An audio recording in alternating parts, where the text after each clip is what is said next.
Comme le métro s'arrête souvent, les conducteurs passent près du tiers de leur temps de marche à accélérer ou à freiner.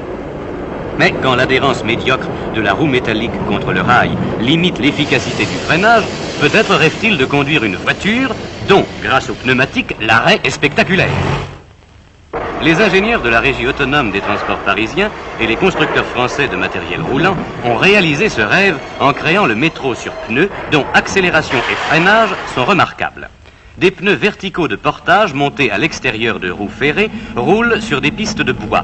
La direction des voitures est assurée par des pneus horizontaux de guidage qui s'appuient sur des barres parallèles. Au franchissement des aiguillages, le guidage latéral est interrompu. Alors entrent en action les roues métalliques dont les mantonnets sont guidés par les rails. Les bogies comportent 4 pneus porteurs et 4 pneus guides. Sur les voitures motrices, 2 moteurs électriques attaquent chacun un essieu par l'intermédiaire d'un pont à différentiel. Dans l'atelier, équipé pour que les opérations soient rapides et faciles, on procède au montage d'une caisse de motrice sur ces bogies. Le roulement des pneumatiques sur les pistes de bois supprimant les trépidations dues à la voie ferrée, bogies et caisses, soumis à de moindres fatigues, sont de construction plus légère tout en conservant la robustesse du matériel ferroviaire. Quand les essais réglementaires de réception sont terminés, la rame est confiée à l'exploitation. Conducteurs et chefs de train en prennent possession et la conduisent en ligne.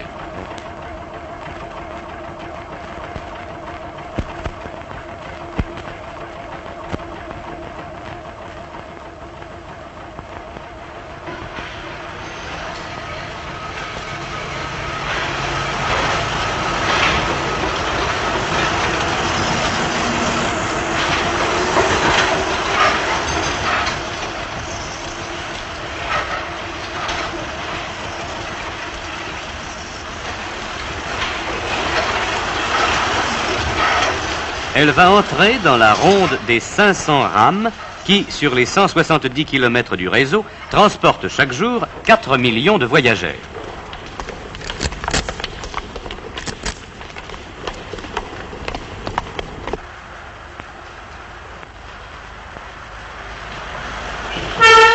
Qu'il s'agisse de fortes rampes ou de courbes de faible rayon, les performances du métro sur pneus se révèlent nettement supérieures à celles du métro classique.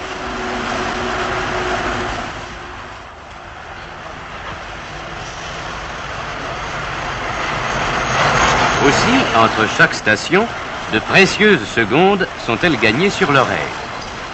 Quand il entre en station, après un arrêt rapide sans être brutal, ces larges portes, également réparties sur toute la longueur du train, s'ouvrent automatiquement. La montée et la descente des voyageurs sont donc plus faciles et plus rapidement terminées.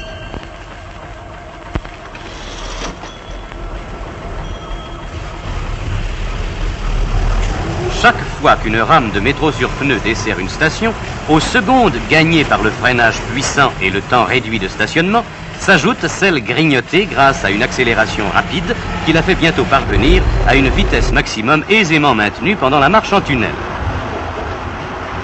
Toutes ces secondes additionnées représentent un substantiel gain de temps qui permet de réduire l'intervalle entre deux trains et, en conséquence, l'attente des voyageurs sur les quais des stations.